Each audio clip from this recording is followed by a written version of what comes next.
Hello everyone, Eduardo here. Welcome back to the channel, and today we're talking about how to treat red, sensitive and dry skin. So if you want to know more about it, make sure you watch the video until the end. And if you like skincare content, subscribe to the channel, click down below. It's going to help the channel to grow a lot. Thank you so much for watching. First of all, I'm in a new scenario, right? And I've been moving for the past few weeks. It's been insane. So that's why I was gone for a little bit. And hopefully now I'm gonna start posting a lot more, so I'm super happy. And let's jump right into today's subject, which is redness and sensitivity. I've been experiencing a little bit for the past few weeks, because especially around this area, because I've been testing a lot of products. Maybe I overdid. I definitely use a lot of actives. It's part of the journey, but you don't have to do that, right? And then if that does happen, if you do become red and sensitive for some reason, I created this sort of like tips and things that I usually do to stop it and improve it for at least for the next like 3 days. So that's my first recommendation, which is to create and stop everything that you were doing for at least 3 days to let the skin heal and then come back. And the major first tip that I'm gonna give you guys is to stop any actives, anything that you're using that maybe couldn't have created the sensitivity in the first place. So, and what do I mean by actives? Any ingredient that's supposed to treat a concern.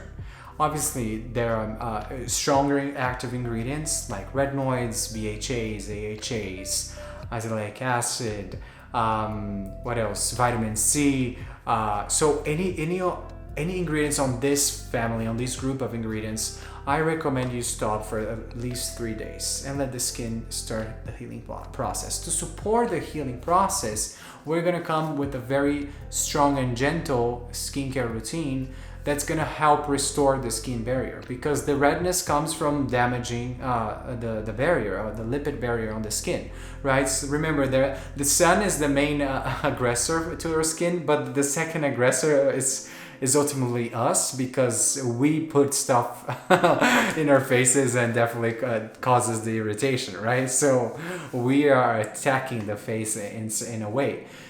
So this is the first tip: stop any actives for at least 3 days.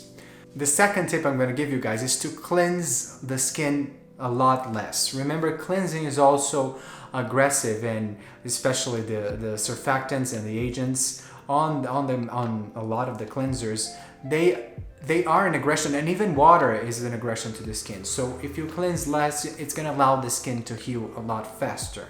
What I definitely recommend for this period of these 3 days is to switch to a more hydrating and gentle cleanser. I've been using, and I love the Toleriane Hydrating Gentle Cleanser from La Roche-Posay. It's very gentle. It does have niacinamide, which it's an active ingredient, but it's usually a lot more tolerable. So if you really don't want to pursue any actives during this phase, you can use the Cetaphil, which is basically nothing, right? The Cetaphil cleanser, gentle cleanser. Or there are other great sensitive like gentle hydrating cleansers that I really like. This is one, the CeraVe one, the green gentle hydrating cleanser, and the new Aveeno cleanser with the Oats line. I'm gonna put them here with the prices. So these are all 3 solid cleansers that I recommend during this phase, right? So cleansing less and switching to a hydrating cleanser. This is tip number 2. Tip number 3 would be to switch to a very simple and straightforward moisturizer without any actives. Maybe niacinamide, depending on the irritation. Usually niacinamide in moisturizers is in a smaller percentage, but less is more during this phase. So I definitely recommend something very, very simple. Vanicream has a great line of moisturizers. I've been using the Daily Facial Moisturizer. It's a very gentle lotion, free of fragrance, lanolin, parabens. I mean, this is very simple and straightforward. Glycerin, hyaluronic acid, and ceramides, and squalane.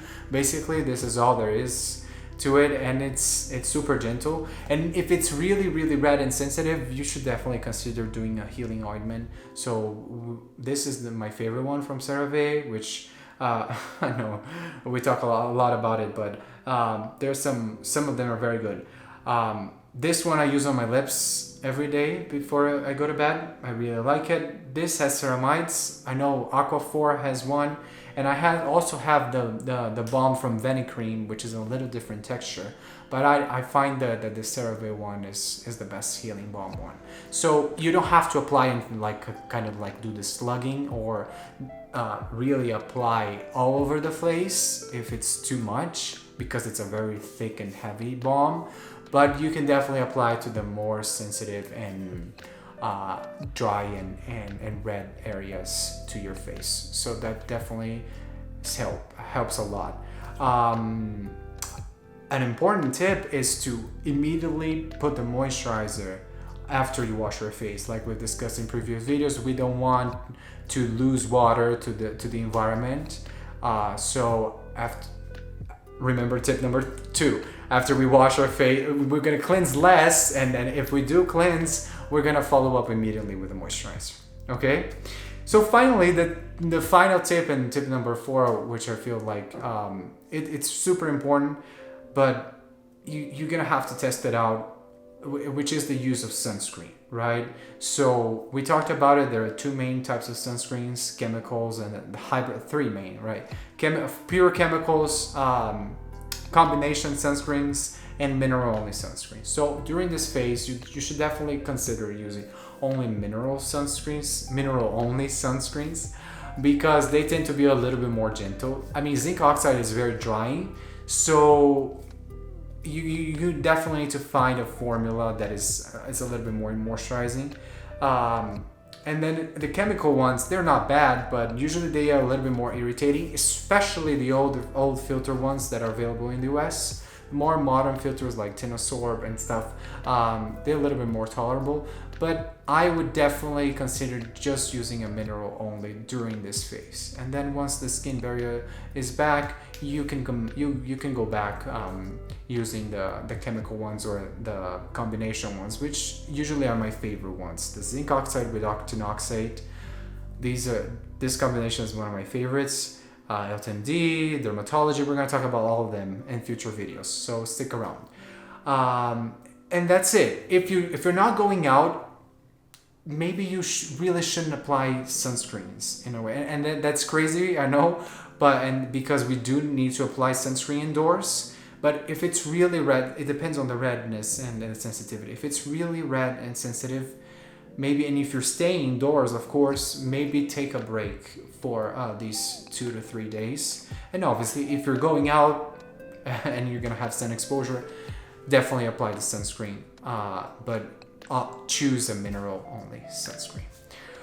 Well guys, I hope this was helpful. Let me know in the comments if you like. What do you do to treat your redness and sensitivity when that happens? If you maybe overdone the actives, what usually you feel like it's causing it, and what do you do to heal it? Thank you so much for watching, and I'll see you guys next time. Bye.